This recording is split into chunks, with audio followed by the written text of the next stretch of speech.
God, help me to empty my mind of every earthly distraction, so that I may only worship you. God, help me to empty my heart of every false separation, so that I may only worship you. You are my mind, you are my heart, you are my life's only reason. So I let go of all the false gods that I've known. It's you I believe in. God, help me to empty my life of every human illusion, so that I may only worship you.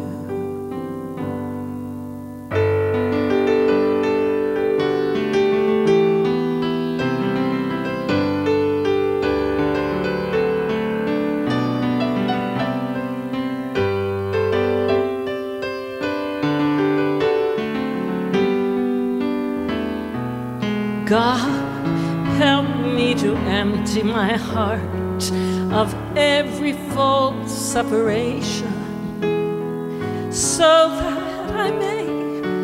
that I may only worship you. You are my mind, you are my heart, you are my life's only reason. Let me let go of all the false gods that I've known. It's you I believe in. God, help me to fill up my mind with ever deeper devotion, so that I may only worship you. God, help me to fill up my soul of ever deeper devotion, so that I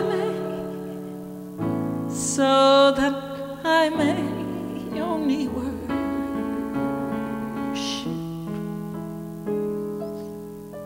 you.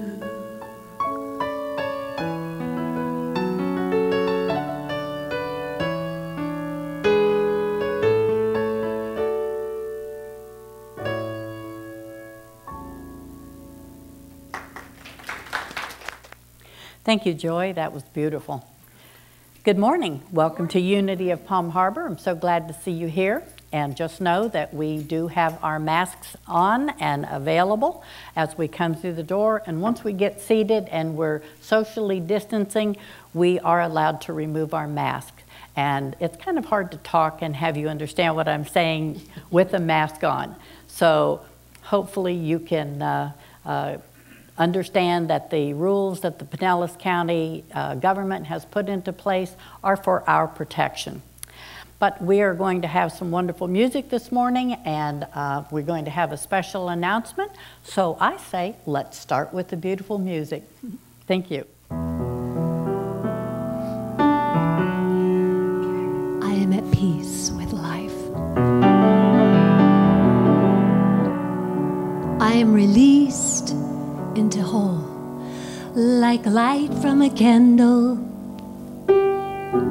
I am free, like a song from a singer. I'm a rolling melody, like pelican on the wind. On these changes I ride, like bubbles in a brook.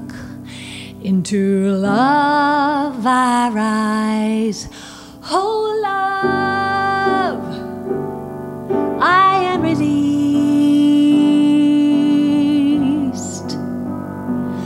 like dust in the wind I scatter, then gather power to my heart where I bloom.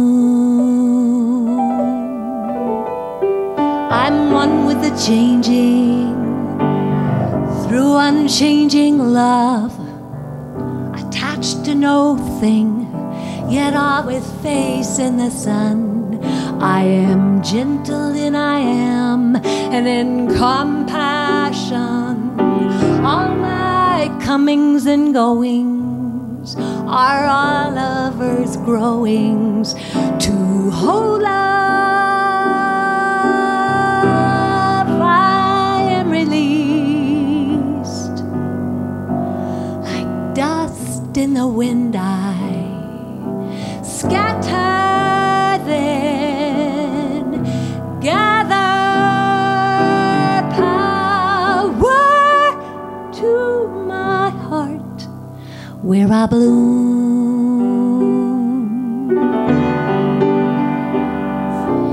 Everyday people doing everyday things. It's from here everlasting life does spring. Surf your highs and the lows, make peace in the sad, grow through your seasons, be one with glad whole love. We are released like dust in the wind. We scatter, then we gather power to our heart where we bloom.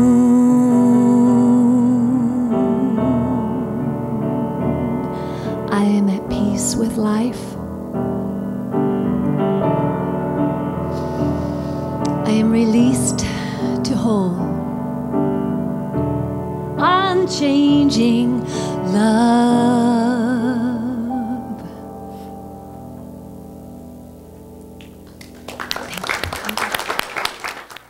Called Beautiful Brokenness was written by our friends Karen Taylor Good and Stowe Daly, and it was inspired by a Japanese art form, kintsugi. When a beautiful and valuable vase gets cracked or broken, it's not thrown away. The cracks are filled with gold because it is said it's the brokenness that makes it even more beautiful.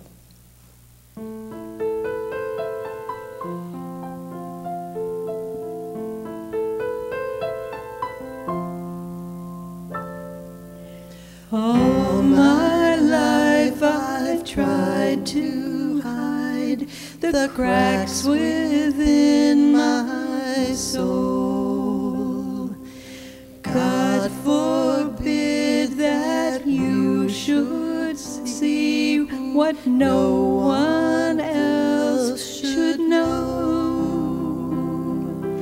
Day by day it wore me down, this aching pain inside.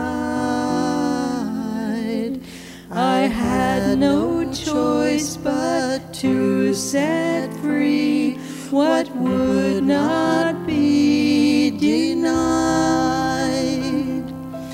Beautiful brokenness, love will always win.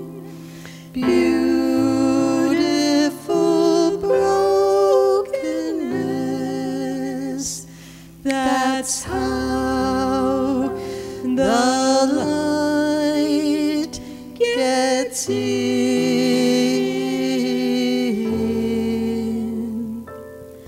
From the shattered pieces of a life tattered and torn, something lovely rises up, and I have been reborn. Day by day I wake to someone I have never seen. Who'd have guessed that I could ever love someone like me? Beautiful brokenness, love will always win. Beautiful brokenness, that's how the light gets out here in the open. I have freed my soul. Somehow being broken has made me whole.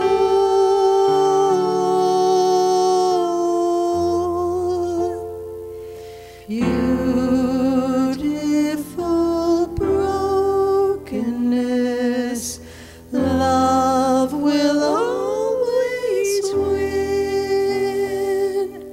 Beautiful brokenness, that's how the light gets.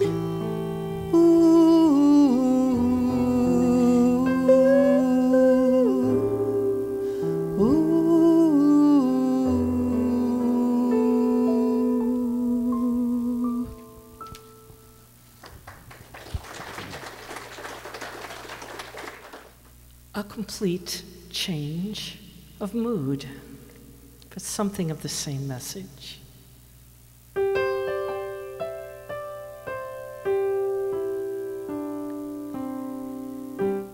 Next time you're found with your chin to the ground, there's a lot to be learned. Just look around.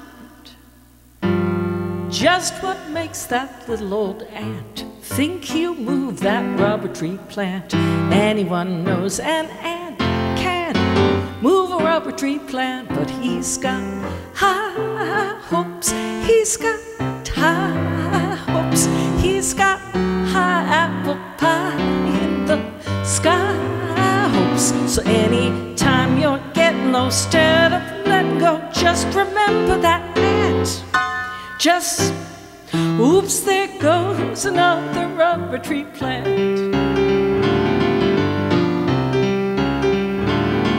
When troubles call and your back's to the wall, there's a lot to be learned. That wall could fall. Once there was a silly old ram, thought he'd punch a hole in a dam. No one could make that ram scram. He kept up in that dam, but he had high hopes. He had high hopes. He had high apple pie in the sky hopes. So anytime you're feeling bad, instead of feeling sad, just remember that ram. Oops, there goes a 1 billion kilowatt dam. So keep your high hopes, keep your high hopes, keep those high apple pie in the sky hopes. A problem's just a toy balloon, they'll be bursting soon, they're just bound to go pop. Oops, there goes another problem, kerplop. Oops, there goes another problem, kerplop. And right now we have an announcement. Karen Miller is our board vice president, and she is coming up to make an announcement. Come on up, Karen. I'm Karen Miller, and I'm your board vice president, and I am just thrilled to see so many friendly faces today here in the church and to all of those online. First, on behalf of the board, I would like to just say thank you to everyone in our congregation for the support of Unity of Palm Harbor during this difficult time of pandemic and civil unrest. I want to thank in particular our wonderful musicians, all of them. You have been wonderful through this and very uplifting and inspirational.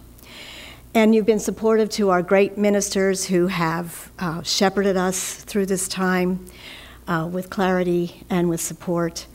And to all the staff who makes it possible for Unity to continue on during this time, and especially to offer our wonderful live streaming.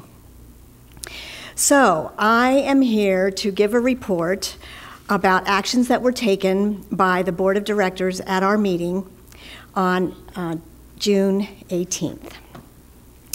At Reverend Bob's request, we discussed and approved moving forward with the transition to senior minister. I think during the pandemic, we've been putting this off a little bit, and he has asked that we now pay attention and move forward. So I want to give you an update on the actions that the board took at that meeting. There were three. One, that we approved a formal declaration of opening of our senior minister position to Unity Worldwide Ministries. Secondly, we approved a slate of members to be invited to our search committee, our Unity of Palm Harbor transition team, and we approved the use of the succession process in replacing our senior minister. So first, in moving forward, our dear Reverend Bob, if you recall, announced his retirement to us on February 9th at our congregational meeting this year. And while this news is exciting for Bob and for his wife Terry, and we are fully supportive of this plan, these kinds of transitions can be unsettling for the rest of us at Unity of Palm Harbor. So taking the pandemic and the civil unrest into account, the board decided to go ahead and proceed as best we could to begin the search process. Our board president, Peter Billingham, asked me as vice president to facilitate the transition team. So I will do that to the best of my ability. We did go ahead and make a formal declaration of the position vacancy to Unity Worldwide Ministries for our senior minister position.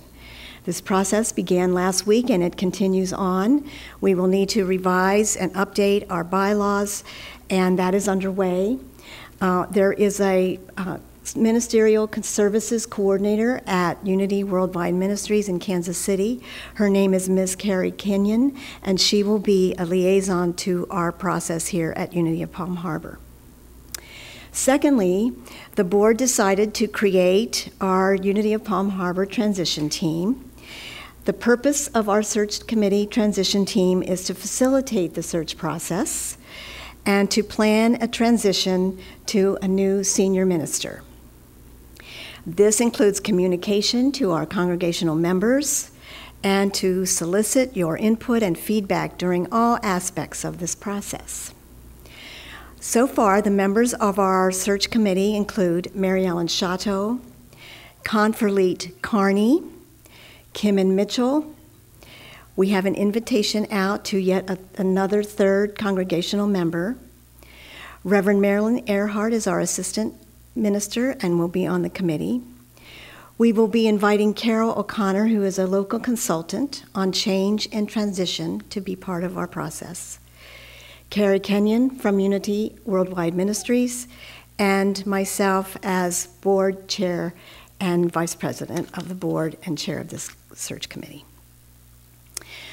Thirdly, the board decided to move forward with the minister succession process for finding a new senior minister as defined by Worldwide Ministries.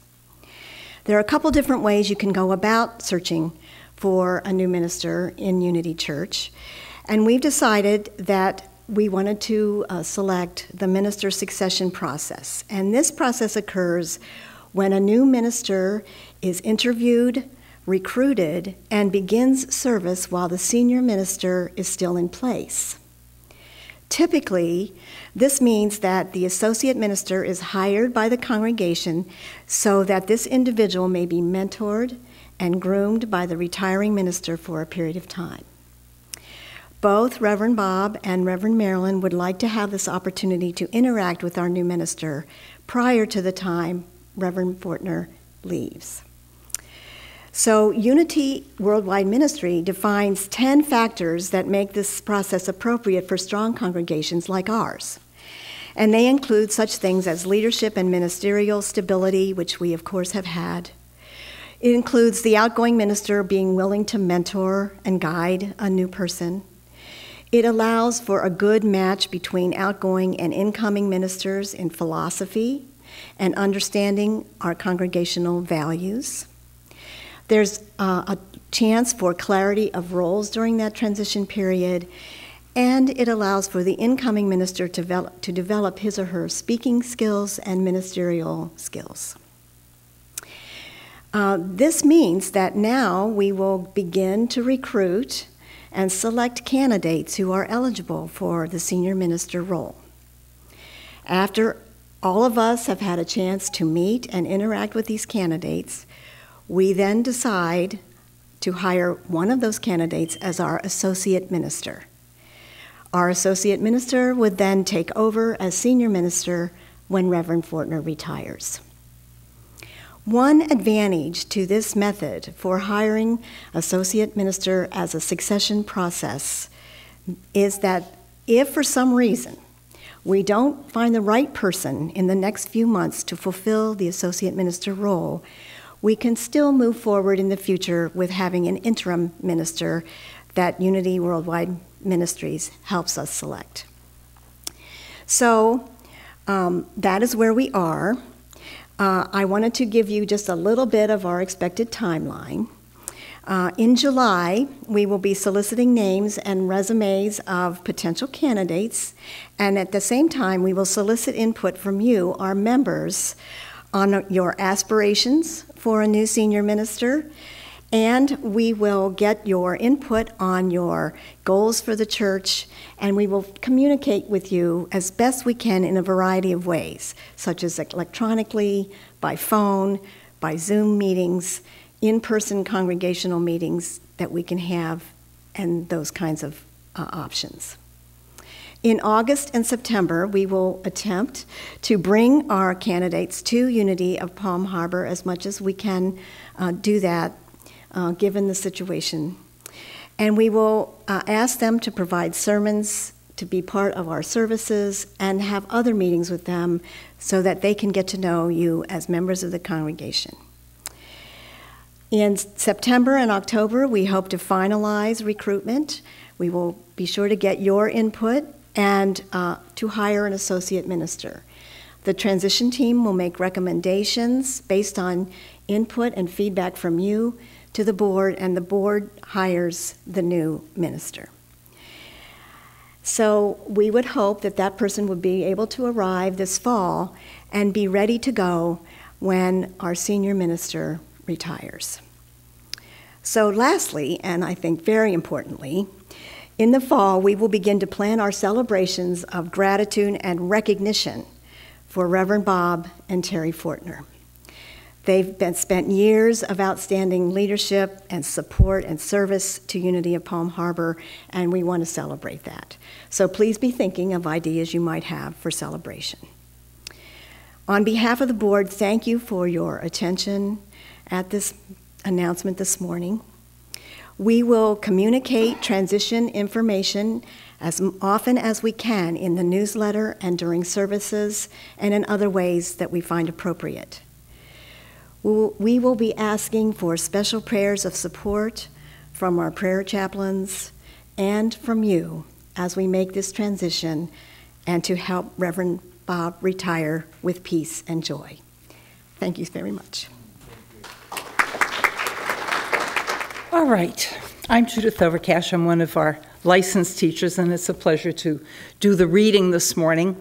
And I'm not reading today's daily word because I found one that I thought fit the occasion better. And now it's even better after the ant and the ram and the talk here.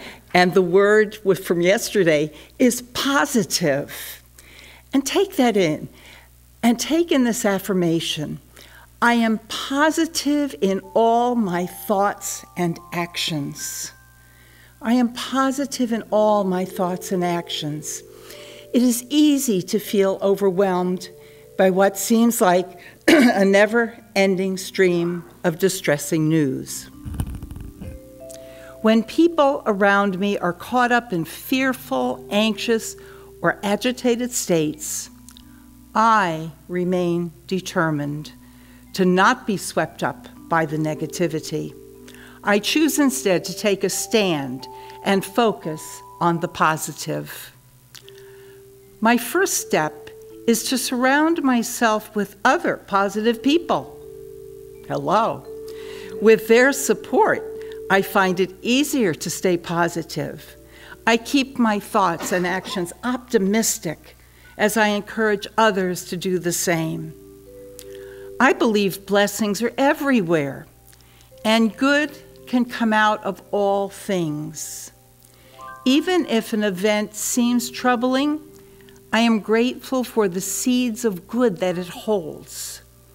My positivity is infectious as I share words of truth with everyone I meet. And from the book of Job, and for Job to have some positive words is amazing. So from the book of Job, see, these are their happy ways, and out of the earth still others will spring. Welcome home. Welcome home. Even through the darkest night, you've never been alone. Oh, welcome home. Be at peace. Be at peace. Leave your struggles at the door and feel the calm increase. Be at peace. God's love is always here to guide our way. Release all doubt and fear. There's a better way. Pray and know that it's so. It only takes a little faith to make the blessings flow. Pray and know. Pray and know that it's so. For it only takes a little faith to make the blessings flow. Let them flow. God's love is always near to show the way. Release all doubt and fear for a brand new day. Welcome home, welcome home. Holding you in love and light, so everything is all right.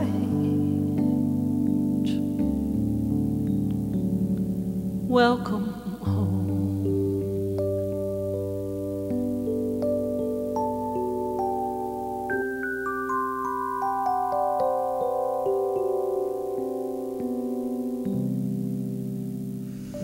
And as we move into this time of meditation, I invite you to completely relax, remove any purses or whatever from your lap, and just get comfortable and peaceful and relaxed.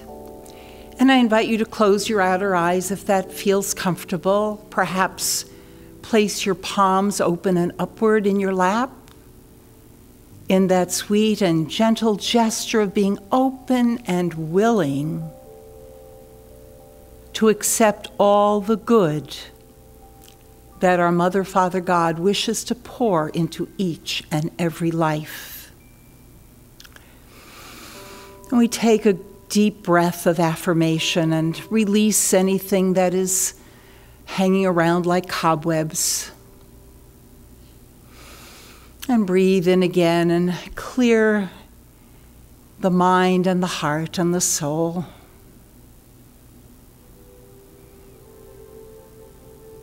And as we have just finished Bob's 6-week lessons on the 12 powers, I invite you to go with me into that center of will. Will represented by silver, the silver light. The silver glints through the sunrise and the sunsets. Bring that silver into the forehead of our physical body and allow that area to become enlightened, knowing that in this light, we can use our will for good, because it is not willful but willing. So as you breathe into this gentle, peaceful place of willingness, remember the positive truths that we are one with God, we are one with each other, and we are one with all the right causes that are bringing change, positive, uplifting, caring change, because we are willing to pray through it. We are willing to stay positive and bright with the shiny silver light. And Father, Mother God, we are so thankful for the ability to learn and ever grow here at Unity of Palm Harbor. And it is in that growth that we become ever more whole, that we become the person that we are meant to be. The doors are opening, the windows are opening. And Father, Mother God, we are courageous enough to look out the windows and walk through the doors to find an ever higher place of living. So as we take a few moments in the quiet, I invite you to breathe into these truths that you already have and seek that next bright path on your way.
And as we breathe back into this time and place, wherever you may be at this moment, know that that 90 seconds of quiet can be yours anytime, any day.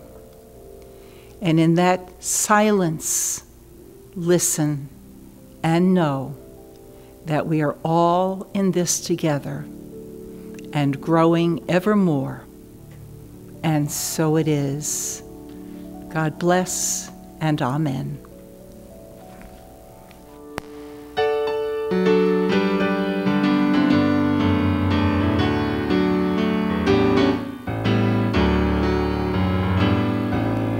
Love is my decision. Up to me to give up my heart.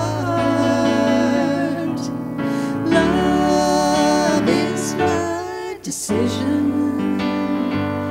No one else can tell me to start. And once I decide to change my mind, God will show me how. Love is my decision, right here and now. Love is my decision. It's up to me to stand on that bridge.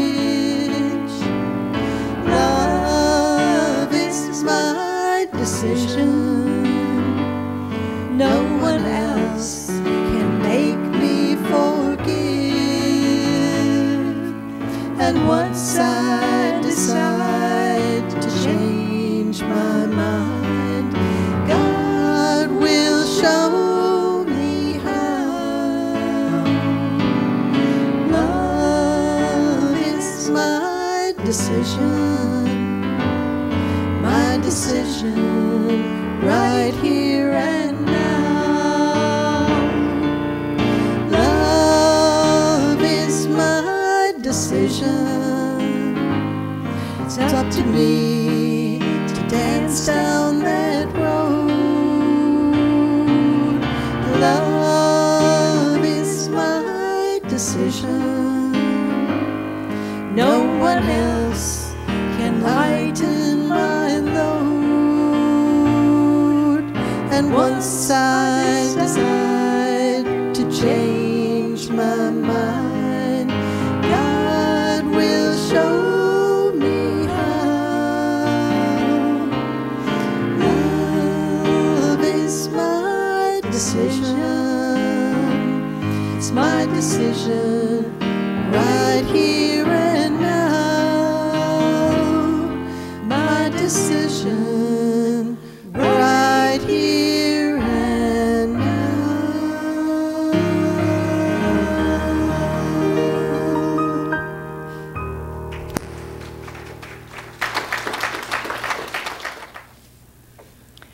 Thank you very much, Joy and Fran and Deb. That was wonderful.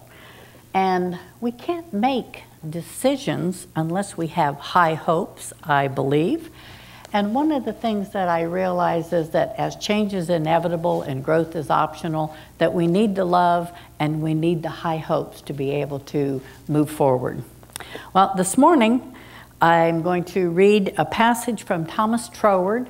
He was a judge in India, and his writings have become quite popular in the New Thought movement and in metaphysics in general. And I think his quote is appropriate for where we are right now. Whatever we believe for us does in very fact exist.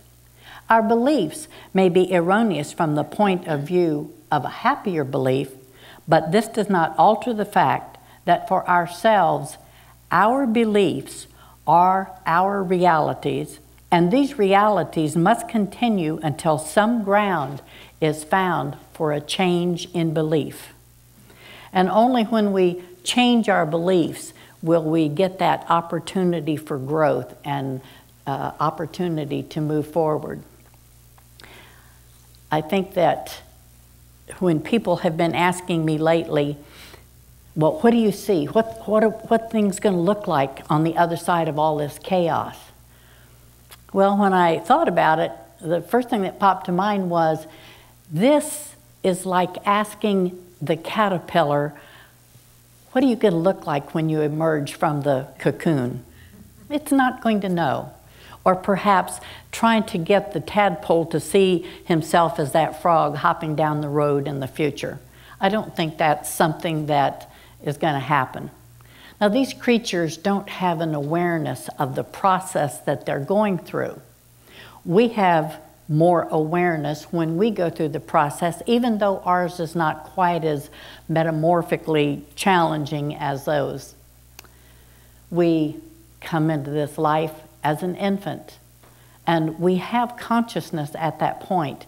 Then we move into childhood, forward into adolescence, and then into adulthood. And all the time, we're aware of what we're doing, the process, the people around us, the environment. We're aware of all of this because we are given that conscious state of mind.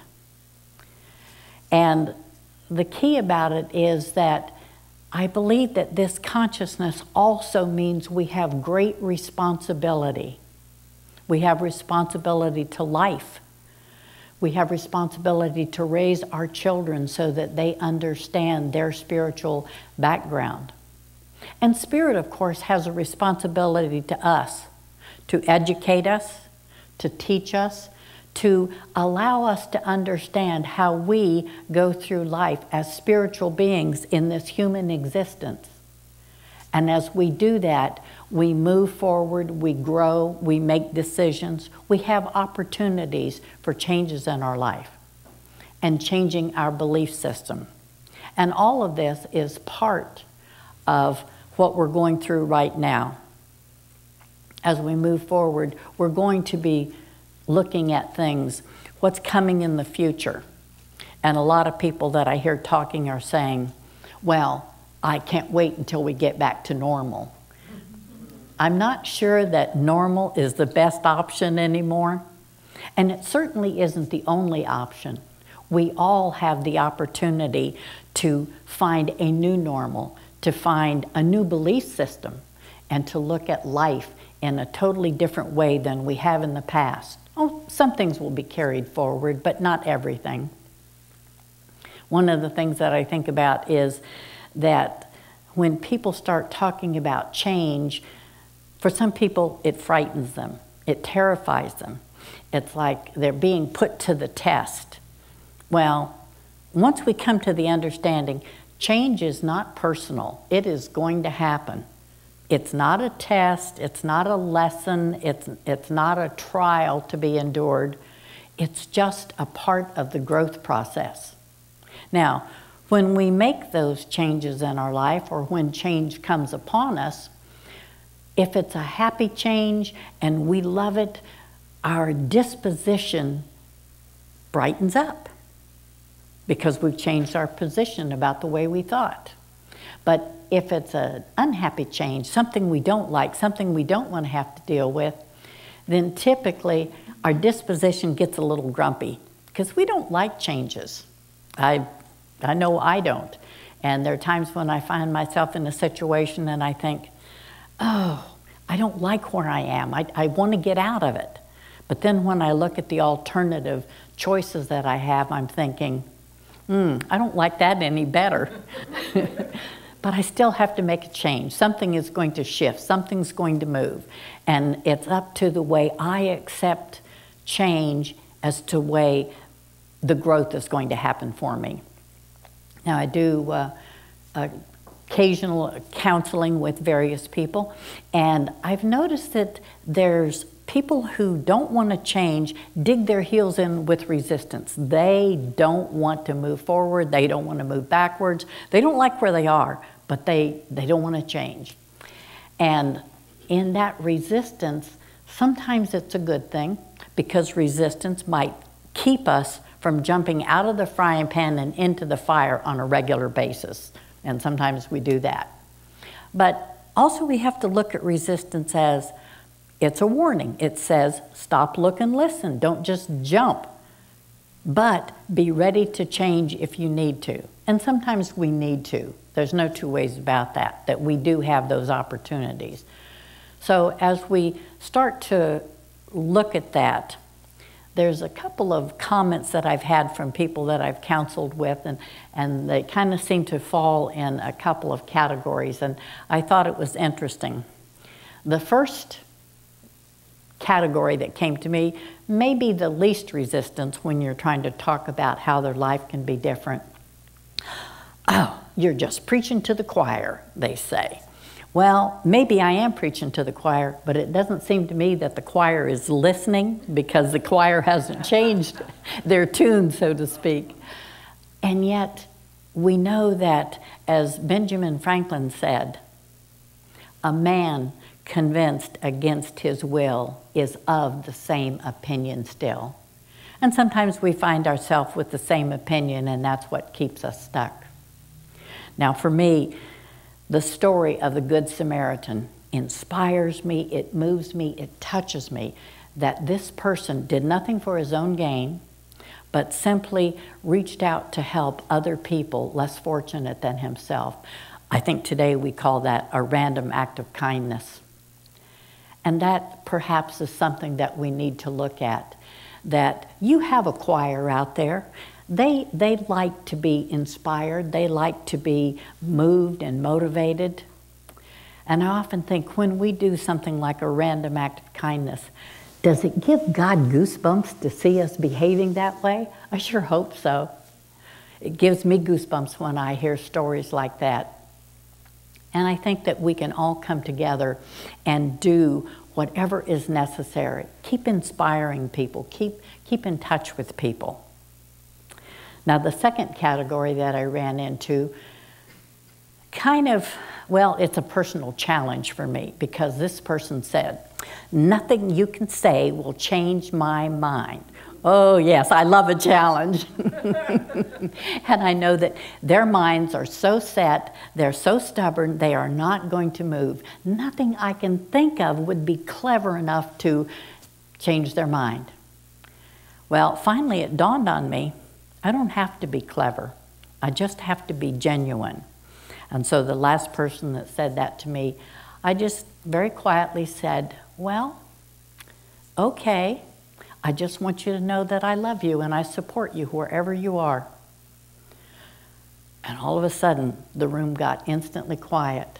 No comment, nothing to say, but I knew that their position had changed, because that ground that we're seeking is the ground of love, that commonality that we're all after. And as Moses was told, remove your shoes, you're on sacred ground. And I believe that that's what love is. And that decision to choose love is certainly the highest one we can make. Then the third category that tickled me was somebody who said, see how they put it, oh, that's above my pay grade. Folks, this is life. You're not getting paid to be here. There is no pay grade for life. It is constant growing and moving and changing in the ways that serve your spirit the best. And it kind of reminded me, you know, were they trying to get out of any responsibility? Because I think we all have responsibility during this time period to help each other the best way we know how. Maybe it's something simple. Maybe it's just picking up the phone and calling somebody and say, "I was thinking of you, how are you doing?" And when I thought about that, it reminded me of how one man brought people together. He had those high hopes that Joy spoke of. You've heard the story of Stone Soup. Well, this is my Palm Harbor version. The shiny new car rolls into town, and this dashing person gets out and looking for something to eat. There's no restaurants open, there's no grocery stores open, nothing. Nobody's even on the streets. And he's wondering, well, what am I going to do? Idea. In the middle of town, he sets up this big pot, fills it with water, builds a fire under it, and throws a big old rock in it. Still not seeing anybody come out. But pretty soon he hears a door pop open and somebody yells out, "What are you doing?" He says, "Oh, I'm making stone soup. Come and join me." The door slams shut. But then he hears another door open and another voice yells out, "What is the matter with you? Don't you know there's a pandemic?" He says, "Well, it's over now. It's time to rebuild." The door slams shut. Another door opens, and another voice says, "Well, that's not our job. It's up to them." And then he says, "It's not up to them. It's about all of us together, working together." And he waits a few more minutes, and pretty soon people start coming out. And they, you know the rest of the story, they contribute the vegetables and the spices and the meat and all the things that are needed, and they sit down and have a nice meal. Because the moral of the story and the high hopes are, it's not about them, it's about all of us working together. And as our unity statement says, you know, together we co-create a world that works for all. And that's what this is about. It's how we can come together to create that world that works for all. And little Johnny had just finished having a Sunday school lesson. And the lesson that morning was, through God, all things are possible, that God can do all things. And so the teacher was quizzing the students and saying, you know, do you understand the message? Did that make sense to you? Little boy says, I'm not quite sure. Says, what was it again? Said that God can do all things. Oh no, teacher, that's not right. God cannot do all things. And she says, maybe you didn't understand the lesson, that there's nothing God cannot do, that God can do all things. Do you get it? Yes, but that's not true. Well, she's wondering, what did he get out of the lesson that she missed? She says, all right, tell us, what is it that God cannot do? He stands up very proudly and he says, God cannot make everybody happy. Well, sometimes it feels that way, that we look around and we see people that are not happy, and God's not helping them, at least because they have not chosen to be helped. And so we know that as we go forward through this situation, that God can do all things, and through God we are prospered to do all things as well. And the last story I have is kind of a structure for our future as we go through this. The story takes place in 1914 in the month of December. The event was the fire that burned down Thomas Edison's entire complex of laboratories and all the buildings. Everything was gone.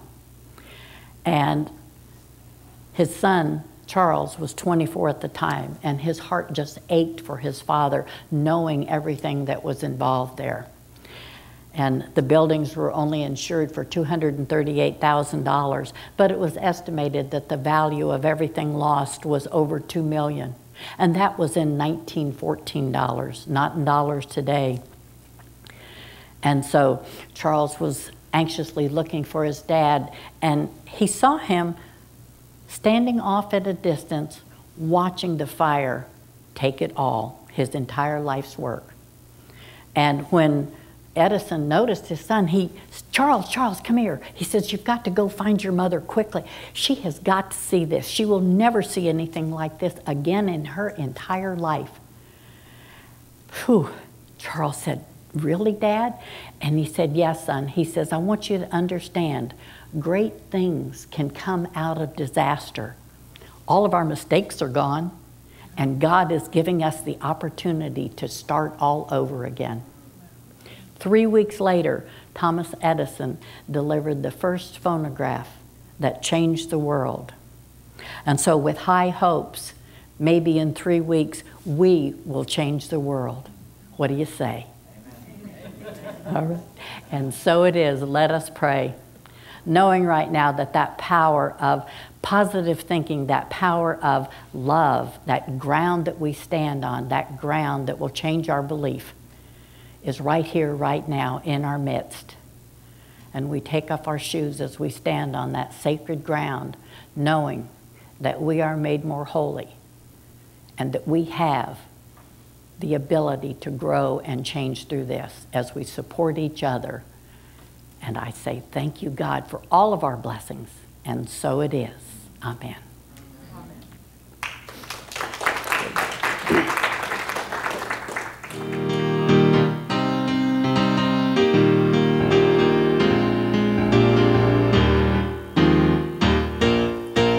This little light of mine, I'm gonna let it shine. This little light of mine, I'm gonna let it it shine. This little light of mine, I'm gonna let it shine every day, every day, every day.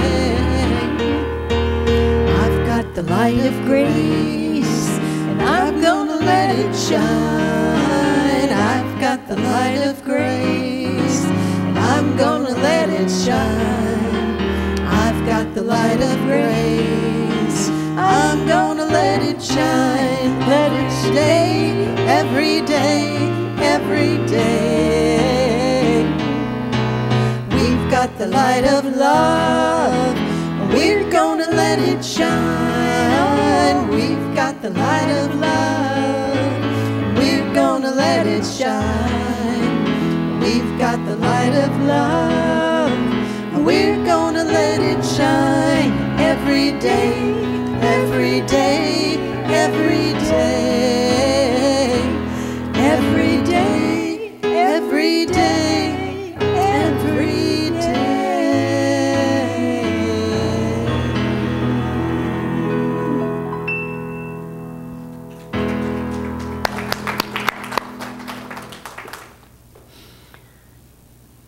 And we do have that light of love, and we do let it shine every day.